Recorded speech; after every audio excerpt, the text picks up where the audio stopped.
Aparecida, da disciplina de Ciências, e esta é uma aula para a turma do 8º ano B. Bom, pessoal, esta é uma aula de Física para a turma do 8º ano B, e nós vamos precisar da apostila 3, o capítulo 13, que fala sobre as leis do movimento e a queda livre dos corpos, a partir da página 339. Bom, pessoal, então se vocês derem uma olhada na página 339, tem uma imagem que fala sobre a Estação Espacial Internacional. É um sofisticado laboratório espacial cuja construção iniciou em 1998 e terminou em 2011, ao custo de aproximadamente 150 bilhões de dólares, com mais de 100 metros de comprimento, 419 toneladas de massa e uma velocidade média de 27.700 km por hora. Ela dá quase 16 voltas por dia em torno da Terra e a 350 km de altitude. Quando as condições climáticas são favoráveis, podemos visualizá-las a olho nu. Bom, então a Estação Espacial Internacional é uma das mais notáveis obras de engenharia de todos os tempos. Então, a fotografia acima dá uma ideia do esforço empreendido para construir essa estação. Por que investir tanto tempo, dinheiro e esforço nela? Não seria melhor redirecionar todos esses recursos para concluir outras tarefas aqui na Terra? Formada por vários laboratórios, na ISS estão realizados experimentos em diferentes áreas, tais como biologia, medicina, engenharia química, cosmologia e física. Além de servir de posto de sensoriamento remoto, analisando a atmosfera, a geologia e os recursos naturais terrestres, os resultados desses estudos incrementam o desenvolvimento científico-tecnológico que pode desencadear projetos para melhores condições de vida no nosso planeta, restabelecendo o seu equilíbrio natural, além de possibilitar a conquista no espaço, criando condições para viagens espaciais e mesmo para a futura colonização de outros planetas. Bom, pessoal, então assim, como eu acabei de ler esse texto para vocês, vejam que essa estação espacial, ela está bem longe, né, do nosso planeta. E ela tem uma grande importância, sim, porque ela pode verificar condições do nosso planeta, mas vistas do espaço. E também pode haver a possibilidade de estudos de colonização fora do nosso planeta. Daí a grande importância dessa estação espacial. Bom, agora reflita sobre essas questões. A massa de um foguete de grande porte, como aqueles que foram utilizados para construir a ISS, que transportam suprimentos e cientistas até ela, pode ultrapassar 300 toneladas. Imagine a força necessária para acelerá-la, tirando-a do chão até alcançar velocidades superiores a 20.000 km por hora. O esforço é tão grande que boa parte da massa de um foguete é combustível. O que mantém a estação e os astronautas em órbita em torno da Terra? A força gravitacional, não é mesmo? Como ela se desloca no espaço vazio, no vácuo, não há resistência do ar, portanto, a única força aplicada na estação é a força gravitacional, com que a Terra a atrai. Então, por que ela não cai aqui na Terra? Se a gravidade criada pela Terra da estação é 8,8 newtons por quilogramas, por que tudo flutua dentro dela? Eles estão sob a ausência da gravidade no espaço?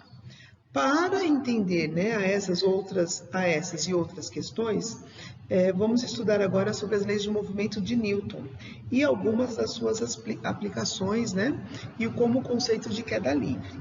Bom, então olhem só, vamos entender quais são as leis de Newton. São 3 leis. A primeira lei é o princípio da inércia. Então, a primeira lei é o princípio da inércia, a segunda lei é o princípio fundamental da dinâmica e a terceira lei é da ação e reação. Então, na primeira lei, está falando, todo o corpo continua em estado de repouso ou de movimento uniforme, em uma linha reta, a menos que seja forçado a mudar aquele estado de forças aplicadas sobre ele. Então, você já viu um caminhão muito longo com dezenas de rodas, transportando lentamente a turbina de uma usina eólica? Observe a fotografia de um desses gigantes. Então, assim, são caminhões que transportam grandes cargas e distribuem o seu peso por um grande número de eixos, todos rodas e pneus. Bom, pessoal, então assim, caminhões como esses transportam cargas de centenas de toneladas pela estrada, geralmente com velocidades menores do que 5 km por hora. Mas por que tão lentamente? Por segurança. Devido à sua enorme massa, é muito difícil fazer com que esses caminhões iniciem o movimento, façam curvas e freiem até parar. Considerando que a Terra como referencial, a tendência natural que o corpo de continuar em repouso, quando ele está em repouso, ou de continuar a se movimentando em linha reta com velocidade constante, quando está em movimento, é denominada inércia. Então, assim, quanto maior a massa desse corpo, maior é a sua inércia. Essa constatação experimental é conhecida como o princípio da inércia de Galileu, que mais tarde seria aperfeiçoada matematicamente, sistematizado como primeira lei de Newton para o movimento. Então, a capacidade de se manter em repouso ou em movimento depende da inércia, ou seja, é necessário que haja forças aplicadas neste corpo para que interfira no seu estado de movimento. Bom, então a conclusão. As ideias propostas pelo princípio da inércia de Galileu Galilei foram aperfeiçoadas e sintetizadas matematicamente por Isaac Newton, em 1686, em um trabalho de 3 volumes intitulado Philosophia Naturalis Principia Mathematica, ou Princípios Matemáticos da Filosofia Natural. Assim, conhecida como primeira lei de Newton, pode ser expressa do seguinte modo: R igual a zero, ou seja, a velocidade igual a zero, o corpo está em repouso, ou movimento retilíneo uniforme. Então, perceba que para a resultante ser igual a zero, das duas, uma, ou não há força agindo sobre o corpo, ou a soma vetorial das forças, a resultante, ela é nula. Tanto numa situação como na outra, dizemos que o corpo está em equilíbrio. Se o corpo estiver em repouso, ele está em equilíbrio estático e o corpo estiver em movimento retilíneo e uniforme. Ele está em equilíbrio dinâmico. Bom, pessoal, essa é a primeira lei de Newton. Na segunda lei de Newton é o princípio fundamental da dinâmica, ou seja, a mudança do movimento é proporcional à força motora imprimida e produzida na direção da linha reta na qual aquela força é imprimida. Ao analisar os movimentos dos corpos em geral, especialmente dos astros, Isaac Newton também obteve suas conclusões sobre a relação entre as grandezas físicas, força, massa e aceleração. E para conseguir isso, ele valeu de um raciocínio que é muito utilizado na filosofia e em matemática, quando estuda lógica. Como vimos a primeira lei de Newton, ou seja, a resultante é igual a zero, velocidade igual a zero, o corpo está em repouso, ou movimento retilíneo uniforme. Bom, então ele possivelmente pensou, se a resultante for não nula, então, logicamente, o corpo não pode estar em repouso, nem em movimento retilíneo uniforme, e assim ele pode somente estar acelerando, em linha reta ou curva, freando, em linha reta ou curva, ainda fazendo curva com velocidade constante. E mais uma vez ele pensou, se o corpo não estiver nem em repouso, nem em movimento retilíneo uniforme, então logicamente a resultante não pode ser nula. mas ele foi além. Percebeu também que quanto maior é a massa do corpo, mais difícil é de acelerá-lo, freá-lo ou fazer contornar uma curva. Sua conclusão final culminou no princípio fundamental da dinâmica, também conhecido como segunda lei de Newton. A segunda lei de Newton, pessoal, ela é escrita da seguinte maneira: força é igual a massa vezes a aceleração. Então, a intensidade da força é o resultado da multiplicação da massa pela aceleração. Bom, pessoal, então, de acordo com a segunda lei de Newton, a gente pode concluir o seguinte: em uma situação em que a resultante é o módulo, a resultante das forças, for aplicada no corpo, e m é a massa desse corpo em quilogramas, o módulo da aceleração vai ser igual a metros por segundo ao quadrado. Ou seja, a força é determinada em newtons, a massa é determinada em quilogramas e a aceleração em metros por segundo ao quadrado. Note que o corpo acelera no mesmo sentido da resultante das forças, nele aplicada. Note também que a utilização dessa equação exige uma aceleração que esteja em módulo, ou seja, nem negativa nem positiva, porque a intensidade da resultante, que é uma grandeza vetorial, é sempre um número positivo, independentemente de que a aceleração seja positiva ou negativa. Bom, agora nós vamos aprender sobre a terceira lei de Newton, que é da ação e reação. Bom, você já assistiu uma luta de sumô? Trata-se de uma mistura de luta e ritual místico, shintoísta, de origem japonesa e milenar. Bom, pessoal, então assim, no sumô, dois fortes lutadores que chegam a pesar até 280 kg cada um, combatem em uma arena circular de areia compactada. O primeiro a tocar o chão, com qualquer parte do corpo exceto os pés, pisar fora da arena circular ou aplicar algum golpe proibido, perde a luta.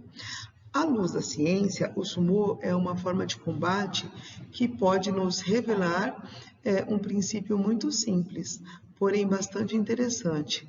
A força que o lutador A aplica no lutador B é da mesma intensidade, ou seja, da mesma quantidade, mesma direção, só que sentidos opostos àquela que o lutador B aplica no A. Essa constatação experimental é conhecida como princípio da ação e reação, ou terceira lei de Newton, ou seja, para cada ação existe uma reação, de mesma intensidade, mesma direção, só que sentidos opostos. Bom, pessoal, então sobre a terceira lei de Newton, nós podemos concluir o quê? Que, segundo a terceira lei de Newton, as forças constituem o par ação e reação, elas têm a mesma intensidade, direção e sentidos opostos, correspondem a uma única interação, ou seja, a um único par de corpos, nunca se equilibram, pois estão aplicadas em corpos distintos, surgem ao mesmo tempo, podem apresentar efeitos diferentes, pois estão aplicadas em corpos diferentes, possuem mesma natureza física, ou seja, mesmo nome. Portanto, ou ambas as forças são de contato, como o atrito entre o pneu e o chão, e entre o chão e o pneu, ou ambas as forças são de campo, como as forças gravitacionais entre a Terra e o corpo e a Terra. Não há possibilidade de uma força de ação de campo produzir uma força de reação de contato, ou vice-versa. Bom, agora nós vamos aprender um pouquinho sobre a queda livre dos corpos. Então, vejam nessa imagem que nós temos a Torre de Pisa.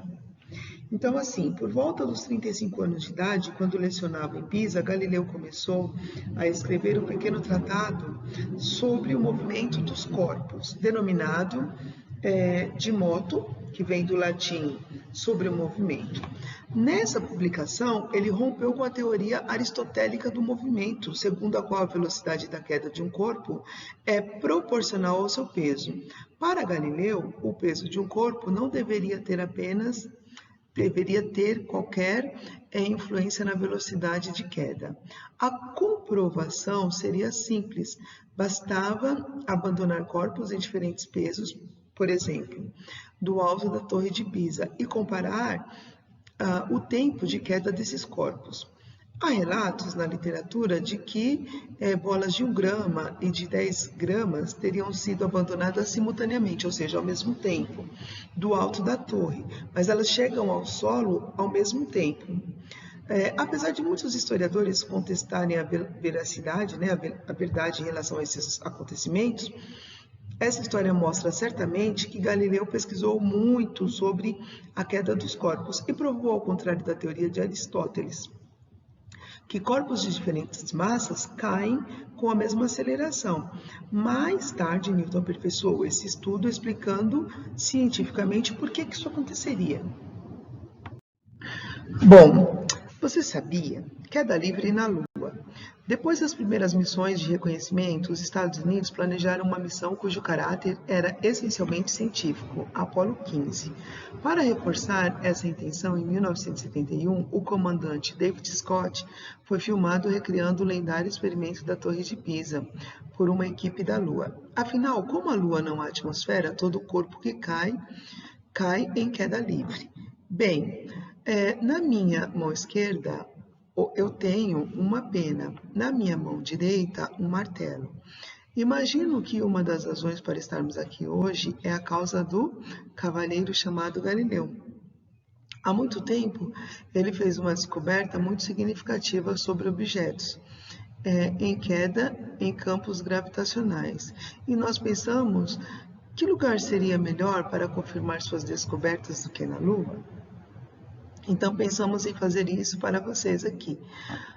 A pena, apropriadamente, de um falcão na Academia da Força Aérea. Eu deixarei cair a pena e o martelo, e assim esperamos eles atingirem o solo ao mesmo tempo. Bom, pessoal, que conclusões que nós podemos ter? Bom, quando um corpo é abandonado sob a ação exclusiva do seu peso, dizemos que o corpo cai em queda livre. Para que isso ocorra, o corpo se movimenta no vácuo ou a resistência do ar é tão pequena em relação ao peso do corpo que pode ser desprezada. A aceleração de um corpo em queda livre tem o mesmo valor que o campo gravitacional no local, sendo por isso denominada aceleração gravitacional. A gente representa a aceleração gravitacional pela letra G. E como o planeta Terra ele não é uma esfera perfeita, esse valor pode variar de 9,78. Geralmente, em alguns exercícios, a gente usa o G, que é a aceleração da gravidade, igual a 10, que é para facilitar os nossos estudos. Bom, a aceleração gravitacional não depende da massa do corpo em queda livre, ou seja, todos os corpos abandonados, ao mesmo tempo na mesma direção, caem juntos, independente de suas massas. Isso acontece porque, por um lado, quanto maior for a massa desse corpo, mais intensa é a força, peso que ele acelera para baixo. Interessante, pessoal, se vocês quiserem grifar para estudar esse último tópico, então olha só, quanto maior for a massa desse corpo, mais intensa é a força peso, que o acelera para baixo. Por outro, tanto maior será a sua inércia, ou seja, a tendência de permanecer em repouso. Se vocês prestarem atenção nessas conclusões, vocês vão ver que está falando sobre a segunda lei de Newton, o princípio fundamental da dinâmica, que depende da questão da massa, e também da primeira lei de Newton, que fala sobre a inércia, e a última lei, que fala sobre ação e reação. Então, quando o Galileu ele fez experiência na Torre de Pisa, ele percebeu que os dois corpos jogados ao mesmo tempo, eles devem cair os dois ao mesmo tempo no chão. O que pode ocorrer aí, dar uma pequena diferença, é a questão da resistência do ar sobre este corpo.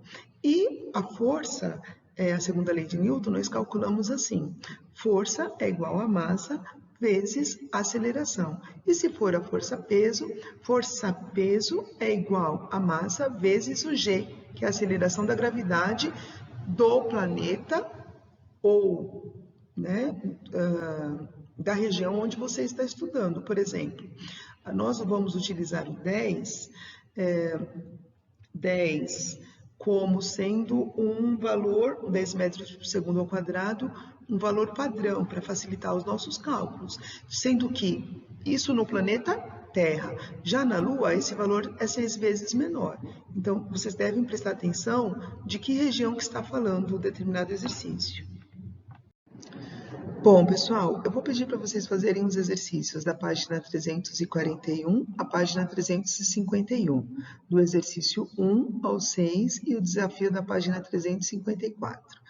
Pessoal, qualquer dúvida é só chamar no e-mail dúvidas@conquistaanglo.com.br, que eu estarei à disposição de vocês. Muito obrigada e até a próxima aula.